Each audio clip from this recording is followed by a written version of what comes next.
Good morning students, मैं पवन Kumar Saini Devshri Vidyashram online classes में आपका हार्दिक स्वागत करता हूं। हमने अभी तक इस प्रोजेक्ट के स्माइल प्रोजेक्ट के 7 पेपर अपन पढ़ चुके हैं। हम पेपर नंबर 8 की स्टडी करेंगे। कल किसी तकनीकी प्रॉब्लम के कारण हमारी क्लास नहीं हो पाई थी, उसके लिए माफ़ी चाहते हैं। अब आप पेपर नंबर 8 को ध्यान से देखना, क्योंकि ये पेपर अभी तक में सबसे इम्पोर्टेंट पेपर है। तो हर क्वेश्चन को अपने ध्यान से देखना है। क्वेश्चन नंबर 1, आप इसको साथ साथ में नोट भी करते जाएंगी कॉपी में। तो क्वेश्चन नंबर 1 है, यदि दो संख्याओं का गुणनफल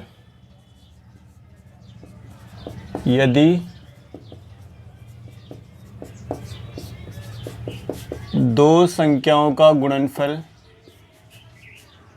525 है तथा महत्तम समापवर्त वह महत्तम समापवर्त एचसीएफ को बोलते हैं। एचसीएफ 5 है तो लघुत्तम समापवर्त यानी एलसीएम ज्ञात करो।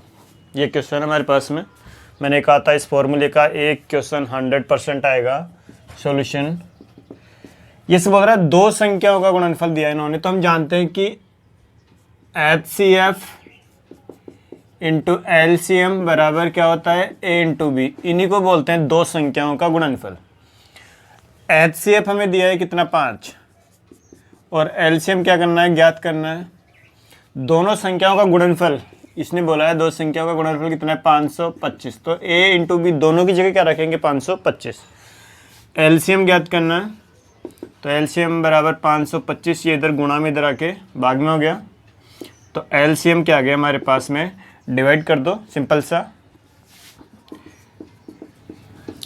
5 बन जा 5, 2 नहीं जाता 0। जब भी दो नंबर एक साथ उतरते हैं तो ये यहाँ पे एक 0 आएगा, 5 और 5 5 जा 25। तो कितना हो गया, 105। तो हमारे पास में एलसीएम कितना आ गया, 105। तो ये फॉर्मूला याद रखना है, इसके ऊपर हमेशा हर पेपर में क्वेश्चन आया, एचसीएफ इंटू एलसीएम बराबर ए इंटू बी। कोई से भी 3 का मान अपने को देता है, एक पूछता है। तो इस बार इन्होंने दोनों संख्या का गुणनफल साथ में दिया है, 525। एचसीएफ का मान दिया है, एलसीएम में क्या करना है, ज्ञात करना है। ठीक है, नेक्स्ट देखते हैं क्वेश्चन नंबर 2। इंपॉर्टेंट पेपर है ये, तो थोड़ा ध्यान से देखेंगे। क्वेश्चन नंबर 2 हल करना अपने को 1.4 में से क्वेश्चन है। 1/x - 3 प्लस 1/x - 7 बराबर 1/x - 1 प्लस 1/x - 9। तो इसको हल करना है, x का मान निकालना है। तो देखो इधर ध्यान से एक बार, सूत्र शून्य साम्य समुच्चय, सूत्र शून्य साम्य समुच्चय द्वारा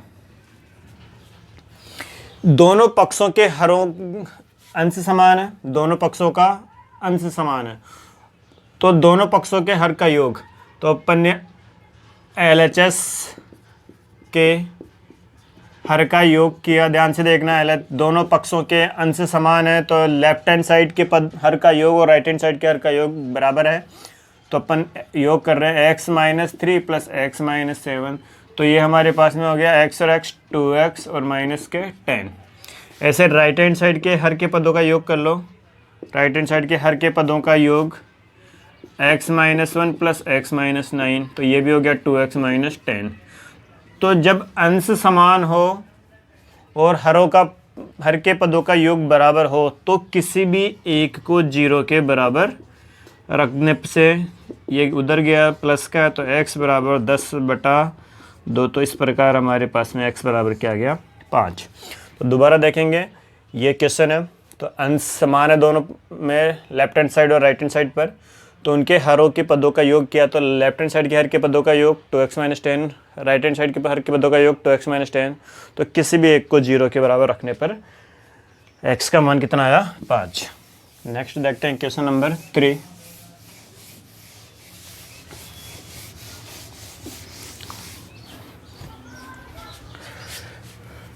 क्वेश्चन नंबर 3, वही एपी का क्वेश्चन है। टीवी सेटों का निर्माता, टीवी सेट का निर्माता मैन्युफैक्चरर है जो टीवी बनाता है। 720 टीवी, चौथे वर्ष में 720 टीवी, चौथे वर्ष में 720 टीवी, छठे वर्ष में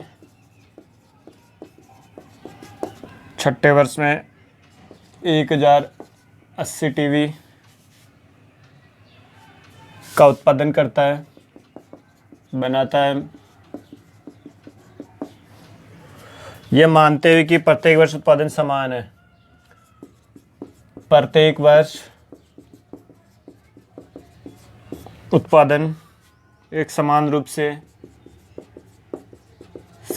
से वृद्धि होती है। तो प्रथम 9 वर्ष में कुल उत्पादन ज्ञात करो। तो प्रथम 9 वर्ष में कुल उत्पादन ज्ञात करो। देखेंगे, ध्यान से देखना एक बार। ये से बोल रहा है कि चौथे वर्ष में कितने बढ़ाता है, 720, फिर छठे वर्ष में बढ़ाता है 1080। तो एपी का क्या कंसेप्ट होता है कि जो भी पद बोले उससे एक कम डी होता है। तो ये से बोल रहा है हमें कि चौथे वर्ष में, तो चौथे वर्ष में यानी a + 3d जो भी बोले उससे एक कम डी। तो चौथा वर्ष बोला तो a + 3d, समीकरण 1। फिर आगे बोला छठे वर्ष में, अब छठा बोला तो एक डी कम हो जाएगा, तो a + 5d कितना, 1080। तो ये दोनों समीकरण समझ में आए। जो भी पद बोलेगा उससे एक कम डी आता है, क्योंकि फॉर्मूले में n-1 होता है। तो ये चौथे वर्ष के लिए और वो छठे वर्ष के लिए। तो समीकरण 1 व 2 को विलोपन विधि से हल करेंगे। विलोपन लगा लो, प्रतिस्थापन लगा लो, कोई सी भी विधि लगा लो। तो समीकरण 1 और 2 को विलोपन विधि से हल किया तो a + 3d बराबर 720, a + 5d बराबर 1080। जैसे ही समीकरण 1 में से 2 को माइनस किया, साइन चेंज हो गए। अब 3d में से 5d गया तो माइनस का 2d, और इधर माइनस 1080 में से 720 गए तो माइनस के 360 बचेंगे। माइनस से माइनस कैंसिल, तो d बराबर आ गया 360। तो d बराबर आ गया 360/2। तो d का मान कितना आ गया, 180। d कितना है हमारे पास में, 180। अब d का मान आ गया, हमें a निकालना है, तो किसी भी एक समीकरण में रख दो। तो d का मान 1 में रखने पर a + 3d बराबर 720। तो a + 3d का मान कितना है हमारे पास में, 180 बराबर 720। तो a प्लस ये इसको गुणा किया 540, 720 हो गया। तो a बराबर 720, ये उधर जाते ही माइनस का, तो a कितना आ गया, 180। a का मान आ गया, d का मान आ गया। अब ये क्वेश्चन में हमसे पूछ क्या रहा है, क्वेश्चन पूछ रहा है हमसे कि कुल उत्पादन। तो मैं पहले एपी वाले क्वेश्चन में बता चुका हूँ, जहाँ पे आपको कुल दिख जाए, योग दिख जाए, फॉर्मूला लगेगा SN का। कुल उत्पादन पूछा है SN, तो SN का फॉर्मूला हमारे पास में होता है n/2 bracket 2a + n-1 × d। ये कुल उत्पादन निकालने का फॉर्मूला है। n का मान उसने बोला है 9 वर्ष में, n कितना बोला है, 9 वर्ष में। 2a का मान है हमारे पास में 180, n का मान 9 है, और d हमारे पास में कितना है फिर 180।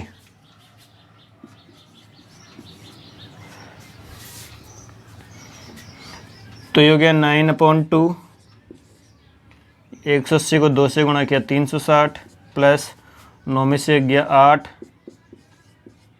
तो पहले गुणा होगा फिर प्लस होगा।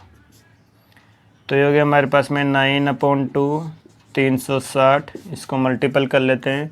180 को 8 से किया 0, 180 को 8 से गुणा किया, 8 को 0 से किया 0, 8 64, 8 एकम 8 6 14, यह आ गया 1440।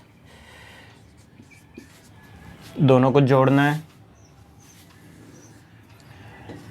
9/2, 360 में ये 1440 जोड़ दो, 0 6 4 10, 4 4 8, तो हमारे पास में आ गया 1800। तो SN कितना आ गया, इसको इससे कैंसिल किया 900, तो 9 को 9 से गुणा किया, तो SN कितना आ गया। अतः 90 वर्ष में कुल उत्पादन टीवी है। तो ध्यान से देखेंगे, बुक में भी ऐसा क्वेश्चन, बट इसमें थोड़ा सा इन्होंने संख्या चेंज कर दी है। टीवी सेट का निर्माता है जो चौथे वर्ष में 720 टीवी बनाता है। जो भी पद बोले उससे एक कम डी ले लेना है। तो चौथे वर्ष में बोला तो A+3D, छठे वर्ष में A+5D 1080। समीकरण 1 और 2 को विलोपन विधि से हल किया तो ये हमारे पास में आ गया। इन दोनों को माइनस किया तो जैसे माइनस के साइन चेंज हो गया, ये माइनस के 2D और ये कितना हो गया माइनस के 360। यहाँ से किसका मान निकाल लिया, डी का मान निकाल लिया। जैसे डी का मान निकाला उसको किसी भी समीकरण में रख सकते हैं हम, 1 या 2 में।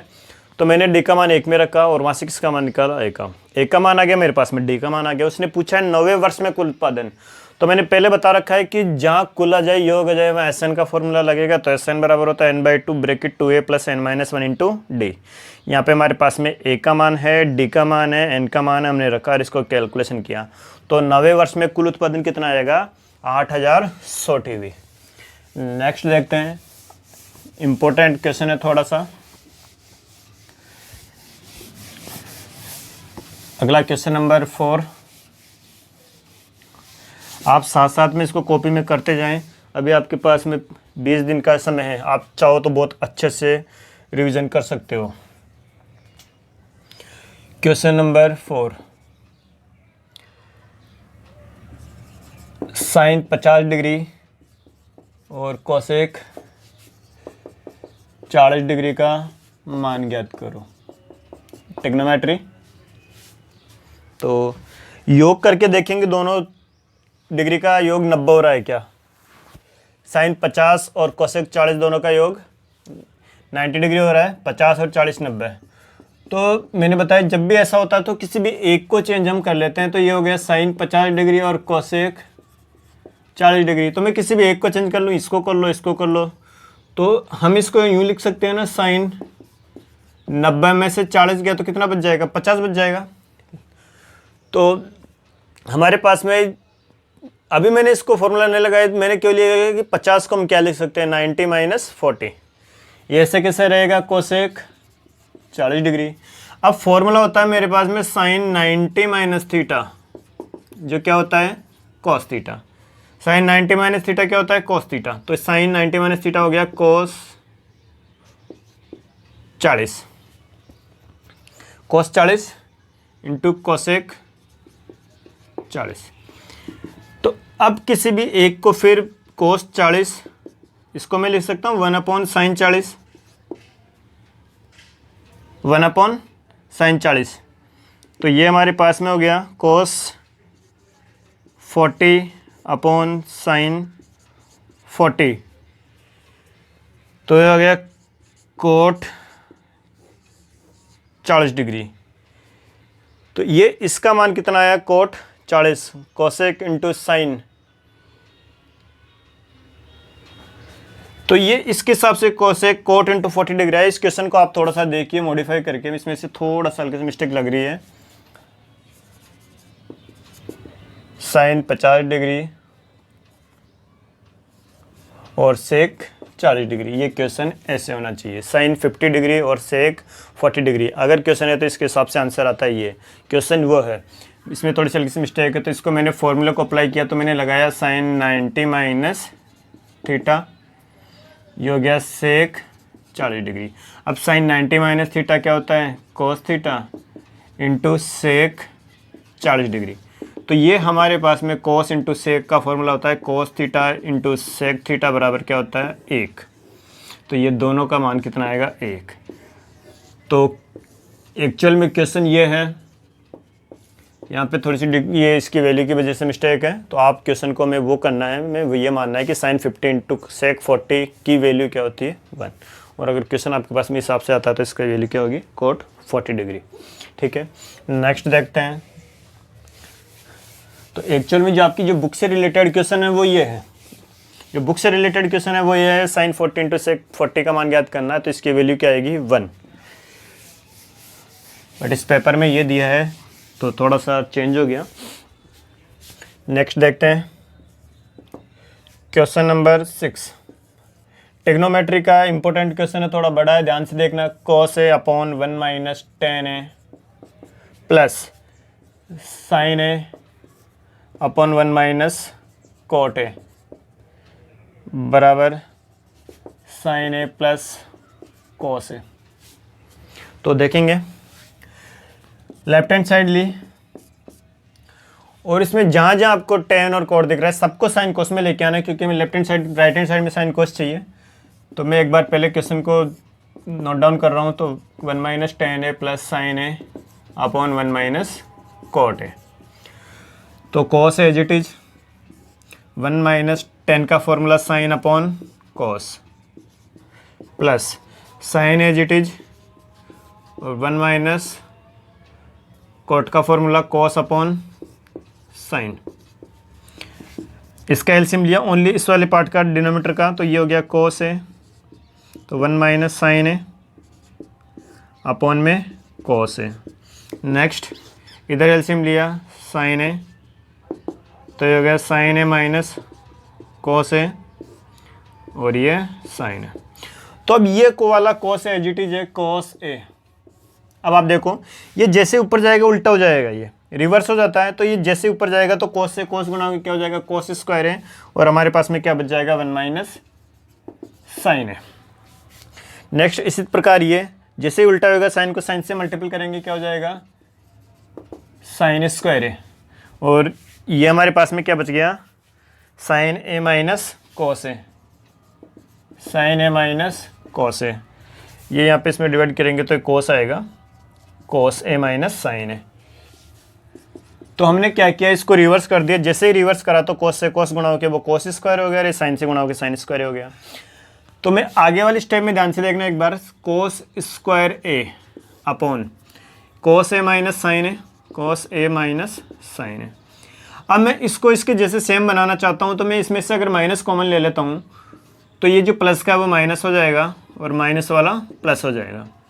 अब वो माइनस आपने जैसे ही कॉमन लिया वो इसके साथ मल्टीपल होके माइनस, और ऊपर क्या बच गया साइन स्क्वायर है।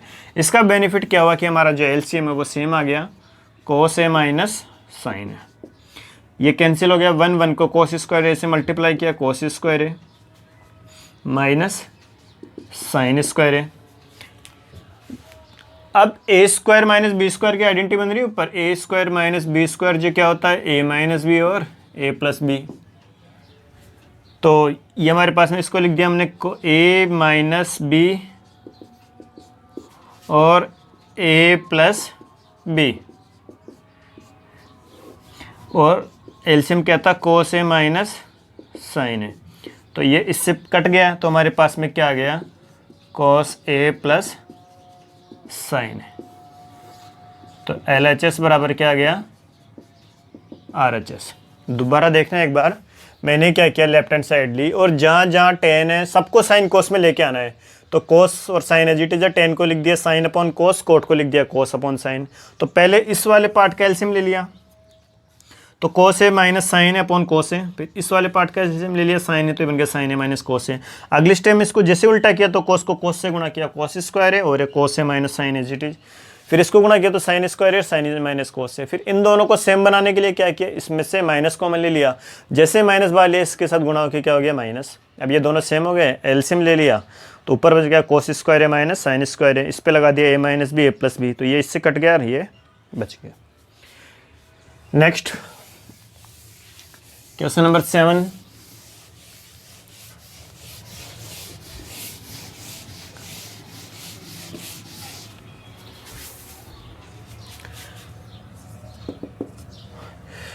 एक मीनार के आधार से, अच्छा क्वेश्चन पहले आया हुआ है बस डिजिट चेंज है। एक मीनार के आधार से 9 मीटर व 25 मीटर दूरी पर एक ही रेखा पर स्थित दो बिंदुओं से देखने पर मीनार के शिखर के उन्नयन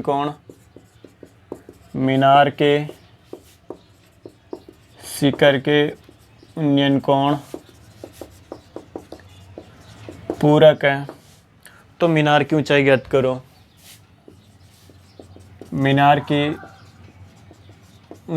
करो। पहले एक क्वेश्चन आया था जिसमें ऊंचाई सिद्ध करनी थी 6 मीटर। वही क्वेश्चन है, केवल संख्या चेंज की है। तो देखेंगे इधर एक मीनार है, ध्यान से देखना। ये इसके आधार से दो बिंदु हैं, एक है 9 मीटर पर और एक है 25 मीटर पर, दोनों आधार से है। तो ये A, ये B और ये C। तो इनके जो उन्नयन कोण है वो एक दूसरे के पूरक है। पूरक मैंने पहले बताया कि अगर एक कोण थीटा तो दूसरा 90 माइनस थीटा, यानी ऐसे दो कोण जिनका योग 90 डिग्री उन्हें बोलते हैं पूरक कोण। इसकी ऊंचाई ज्ञात करनी है, जिसको मान लिया h। तो माना मीनार की ऊंचाई h मीटर है।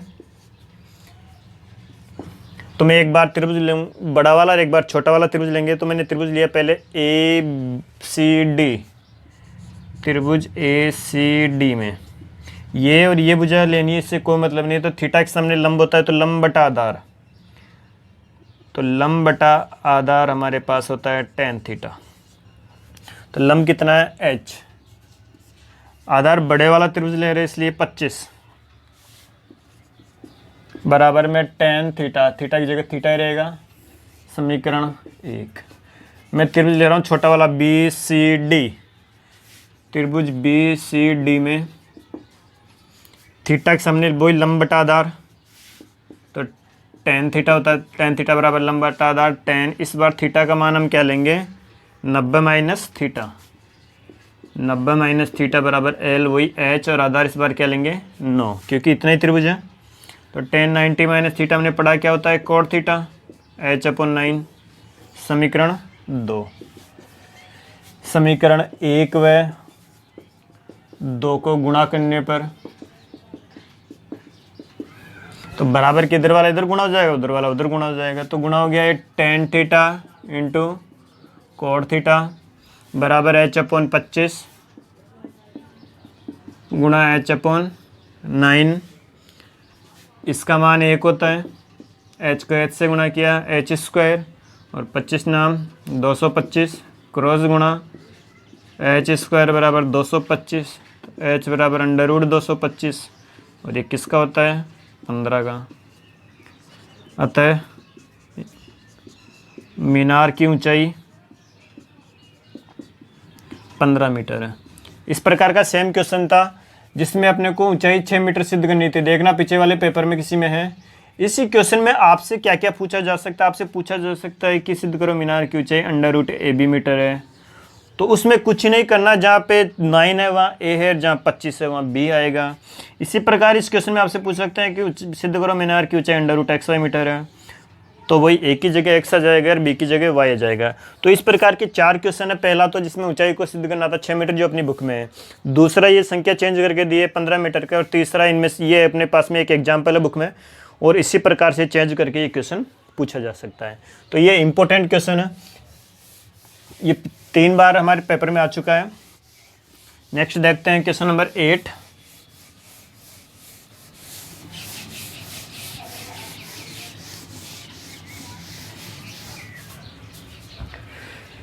सभी को शेयर करें जिससे आपके जितने भी है कांटेक्ट है वो सारे इसका बेनिफिट ले सकें।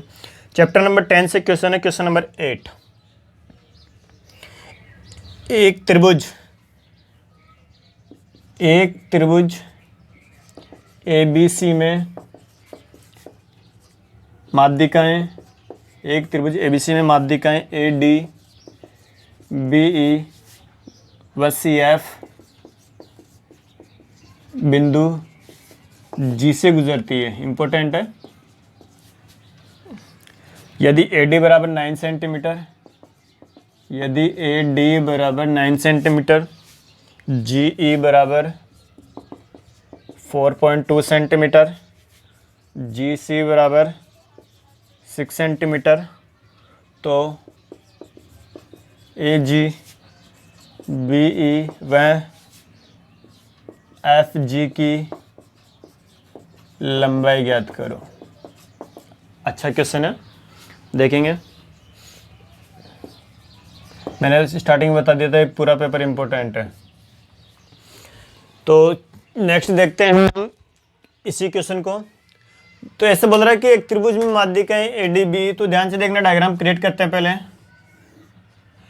ए बी सी, माध्यिका ए डी, माध्यिका बी ई, माध्यिका सी एफ बिंदु जी से गुजरती है। तो ए डी बराबर दे रखा है इन्होंने अपने को, ए डी दे रखा है 9 सेंटीमीटर, जी ई दे रखा है 4.2 सेंटीमीटर और जी सी दे रखा है 6 सेंटीमीटर। तो सबसे पहले माध्यिका ए डी के लिए, माध्यिका ए डी के लिए तो हम जानते हैं कि ये इसको बोलते हैं संगामी बिंदु। ये संगामी बिंदु क्या करता है, इस माध्यिका को 2:1 में क्या करता है, विभाजित करता है। तो संगामी बिंदु माध्यिका को शीर्ष से 2:1 में विभाजित करता है। तो हम इसको ऐसे लिखेंगे ए जी अपॉन जी डी। ध्यान से देखना, ए जी अपॉन जी डी में शीर्ष से ले रहा हूँ यूँ, मैं यूँ नहीं जा रहा। अगर यूँ जाएंगे तो 1:2 हो जाएगा। तो अपन आ रहे हैं ए जी अपॉन जी डी 2:1। अब ए जी का मान हमारे पास में है नहीं है और जी डी का मान भी हमारे पास में नहीं है, मैं ए जी तो ज्ञात करना है। तो हमें दे रखा है इन्होंने ए डी, यानी ये पूरा मान दिया। तो मैं अगर इस ए जी को एक्स मान लूँ तो ये जी डी कितना हो जाएगा, 9 - x, पूरा कितना है 9। इसमें से ए जी को x माना तो ये कितना हो गया 9 - x, इसको हटा दो तो 9 - x बच गया। तो ए जी की जगह मैंने क्या लिखा x और जी डी की जगह क्या लिखेंगे 9 - x। तो 2:1 क्रॉस गुणा किया तो 9 दूनी 18 - 2x बराबर x। तो 18 बराबर ये 2x उधर गया प्लस का, तो 3x बराबर 18। तो x बराबर 18/3, तो x कितना आ गया 6। हमें x नहीं चाहिए, हमें चाहिए ए जी, और ए जी को क्या माना था आपने x। तो हम अतः ए जी बराबर 6 सेंटीमीटर। अगर एक क्वेश्चन में जी डी पूछता तो 9 - 6, तो ये कितना आ जाता 3। तो ये हो गया हमारे पास में 6 और ये कितना 3। नेक्स्ट बी, अब शीर्ष से लेना है बी जी अपॉन जी ई। बी जी अपॉन जी ई बराबर वही 2:1। अब मान दे रखा जो देख लो क्या क्या हमारे पास में, बी जी ज्ञात करना है, बी ई ज्ञात करना है। तो हमारे पास में क्या दे रखा है इन्होंने, बी जी, जी का मान दिया है। तो बी जी बराबर जी ई कितना दिया है 4.2, क्रॉस गुणा, तो बी जी कितना आ गया यहाँ से 8.4 सेंटीमीटर। पूछा क्या है बी ई। तो आप डायग्राम में ध्यान से देखो, जो बी ई है वो किससे मिलके बना है, बी जी प्लस जी ई। तो बी मिलके बना है बी जी प्लस जी ई। तो बी ई बराबर बी जी कितना आया 8.4 प्लस, और जी ई कितना दे रखा था 4.2। तो बी ई कितना आ गया 12.6 सेंटीमीटर। ये हमारे पास में किसका मान आ गया, बी ई का। ए जी आ चुका है, बी ई आ चुका है। अब अपन क्या निकालेंगे इस प्रकार, एफ जी। माध्यिका लेते हैं थर्ड, सी जी अपॉन जी एफ। सी जी अपॉन जी एफ बराबर 2/1, वही 2:1, शीर्ष से 2:1 है। तो जी सी दिया है 6 सेंटीमीटर और ये जी एफ क्या करना है, ज्ञात करना है बटा 2:1। तो यहाँ से 2GF बराबर कितना हो गया 6। तो GF बराबर कितना हो गया 6/2। तो GF का मान कितना आ गया हमारे पास में 3 सेंटीमीटर। तो इन्होंने हमसे तीनों का मान पूछा था। ए जी कितना आया 6 सेंटीमीटर, बी कितना आया 12.6 सेंटीमीटर और जी एफ कितना आया 3 सेंटीमीटर। तो हमें इस क्वेश्चन में ये बताना है कि जो ये संगामी बिंदु है वो त्रिभुज की माध्यिका को शीर्ष से 2:1 में क्या करता है, विभाजित करता है। तो हम ये वाला इस पे फॉर्मूला लगाएंगे और जो भी अपने को पूछा है वो मान निकालेंगे। इम्पोर्टेंट है। नेक्स्ट देखते हैं क्वेश्चन नंबर।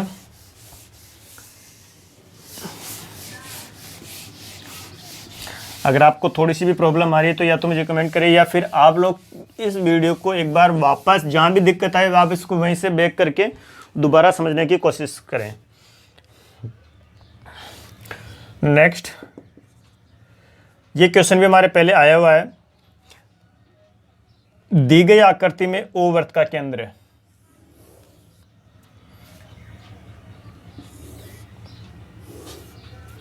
संपूरक कोण सिद्ध करने के लिए आया था, आपको भी याद आएगा।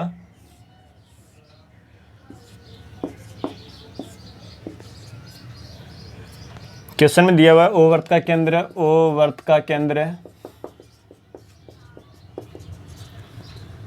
बाह्य बिंदु सी से, बाह्य बिंदु सी से स्पर्श रेखा ए सी व बी सी है, ए सी व बी सी है।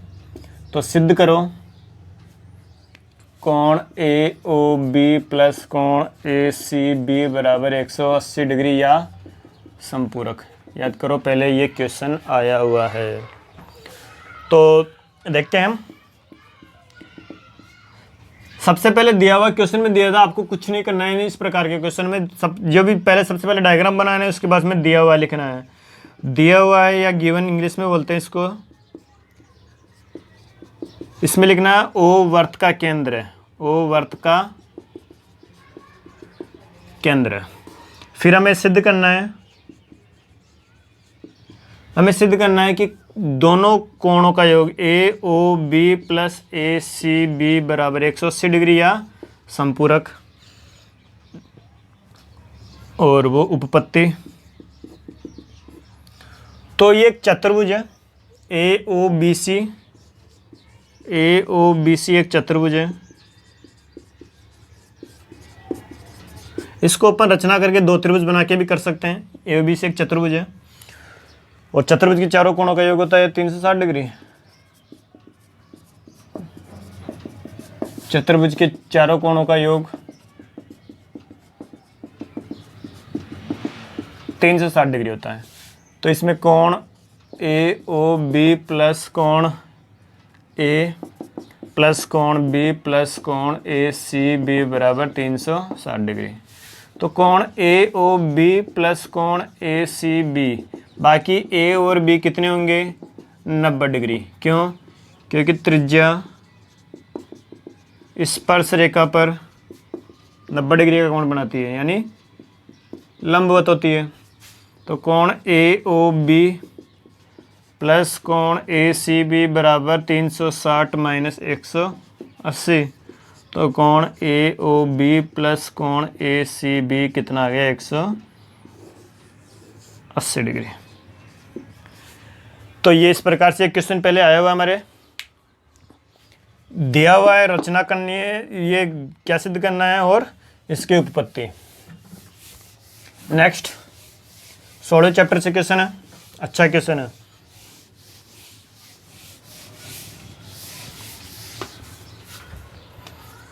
सेकंड लास्ट क्वेश्चन है, इसके बाद में ग्राफ है।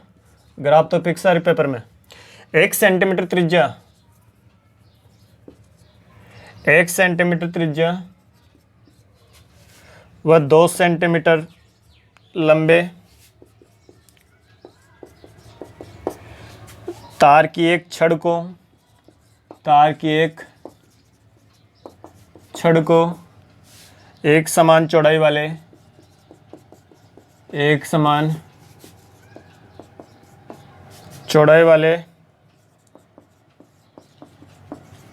लंबे तार के रूप में बदला जाता है, तार के रूप में बदला जाता है। तार की मोटाई ज्ञात करो। तार की मोटाई याद करो। चैप्टर नंबर 16 से क्वेश्चन है। 1 सेंटीमीटर त्रिज्या व 2 सेंटीमीटर लंबे तार को एक छड़ी में, तो जब भी एक आकृति को दूसरी आकृति में बदला जाता है तो हमेशा आयतन का प्रयोग करते हैं, हमेशा आयतन के फॉर्मूला लगाते हैं। तो हमारे पास में एक छड़ थी, तो इसकी त्रिज्या थी 1 सेंटीमीटर, आर कितना था 1 सेंटीमीटर, और ये इसकी जो लंबाई है वो कितनी थी 2 सेंटीमीटर। इसको पिघलाकर इन्होंने क्या किया, एक तार बना दिया। तो जब भी छड़ हो, तार हो, तो ऐसे केस में हमेशा बेलन का यूज होता है। तो बेलन का आयतन बराबर बेलन का आयतन,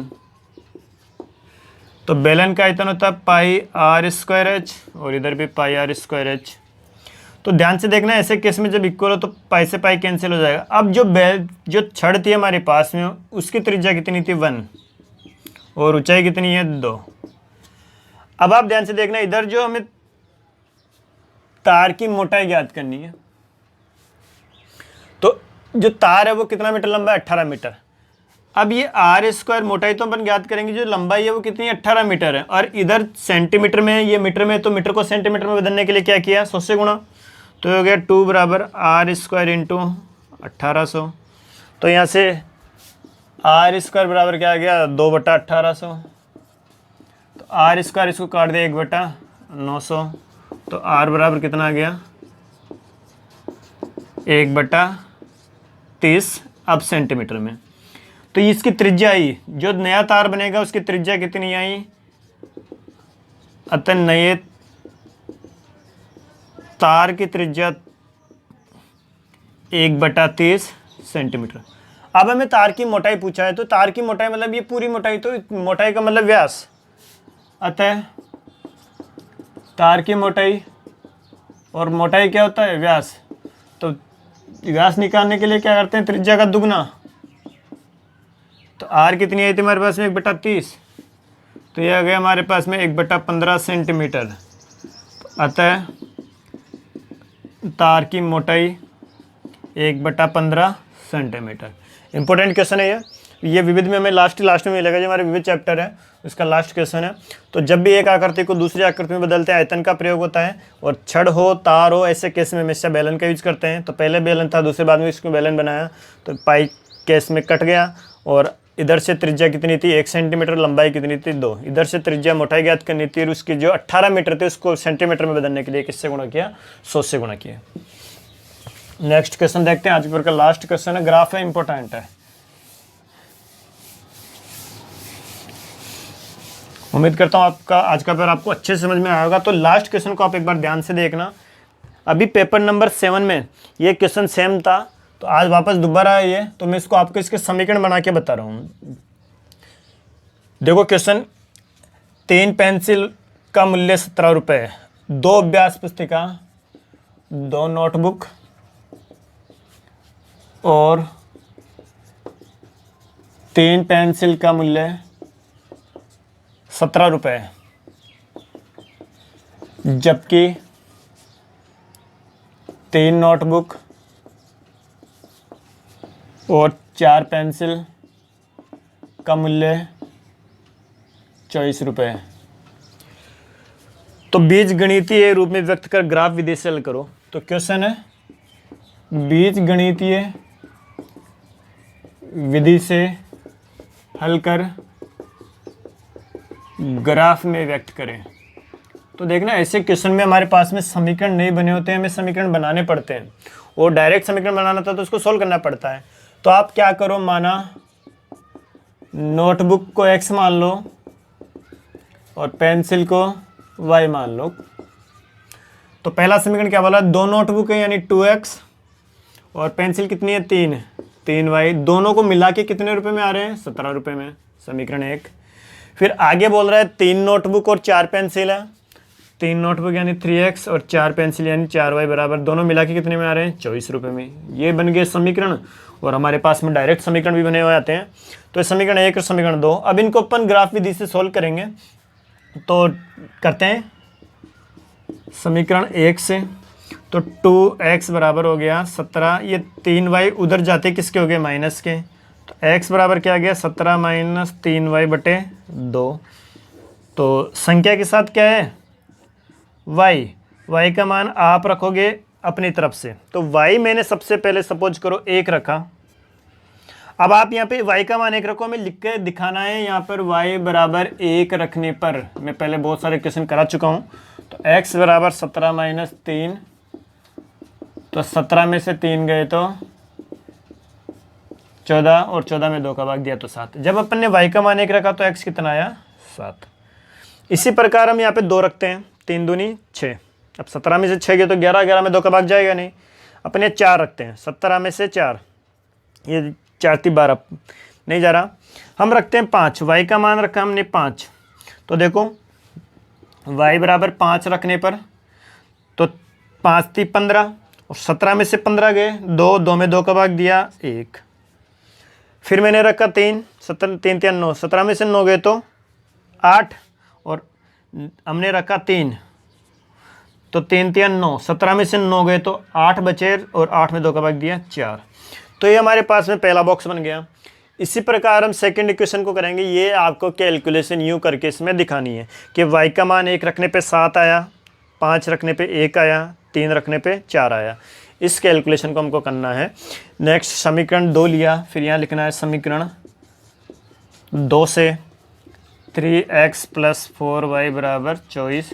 तो 3x बराबर 24 माइनस 4y, तो x बराबर कितना हो गया 24 माइनस 4y बटा 3। y का मान हम रखेंगे, x निकल के आएगा हमारे पास में। y रखा मैंने 0। जैसे मैंने y का मान 0 रखा, पूरा 0 हो गया, 24 में 3 का भाग दिया 8। y का मान रखा मैंने 3, y का मान 3 रखा तो 4 × 12, 24 में से 12 गए तो 12, 12 में 3 का भाग दिया तो 4। फिर y का मान रखा मैंने 6, y कितना रखा 6, तो 6 चौक 24, 24 में से 24 गया 0, और 0 में किसी भी संख्या का डिवाइड करते हैं तो हमेशा 0 आता है। तो ये कैलकुलेशन हमें कहाँ करनी है, कॉपी में करनी है। इसके बाद का पार्ट हम कहाँ बनाएंगे, ग्राफ में। तो देखना एक बार, मैं 3 वैल्यू इसलिए लेता हूँ कि आपको पता चल जाए कि आपने जो क्वेश्चन किया है वो सही है या गलत है। क्योंकि 2 पॉइंट से तो कोई सी भी लाइन वो सीधी आती है। अगर 3 पॉइंट लेते हैं तो आपको ऑन स्पॉट वहीं पता चल जाएगा कि आपने गलत किया है या सही किया है। तो ये ग्राफ में अपने को मिडिल टर्म बिल्कुल बीच में लेनी है। हमारे पास में नेगेटिव कोई वैल्यू नहीं आ रही है। अगर हमारे पास में नेगेटिव कोई वैल्यू नहीं है तो हम ज़रूरी नहीं है कि नेगेटिव का बॉक्स बनाएं। आप फिर इस केस में यूँ भी कर सकते हो। तो हमने लिया 1 2 3 4 5 6 7 8 9 10। फिर इधर लिया 1 2 3 4 5 6 7 8 9। तो पहला बॉक्स देखते हैं, x 7 y 1, x पे 7 y पे 1, x 1 y 5, x 1 y 5, और x 3 y 4, x 4 y 3।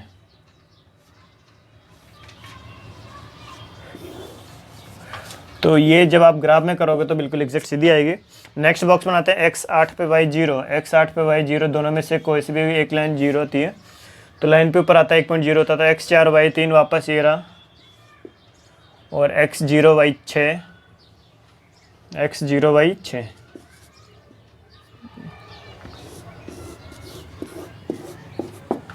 तो ये कहाँ काट रहा है, जहाँ काट रहा है उसको यूँ नोट करना है। तो x बराबर 4 और y बराबर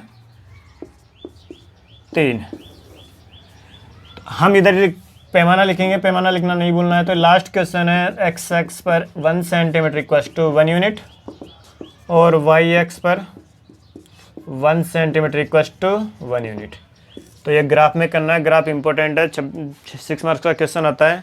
तो उम्मीद है कि आज का पेपर आपको बिल्कुल अच्छे से समझ में आया होगा।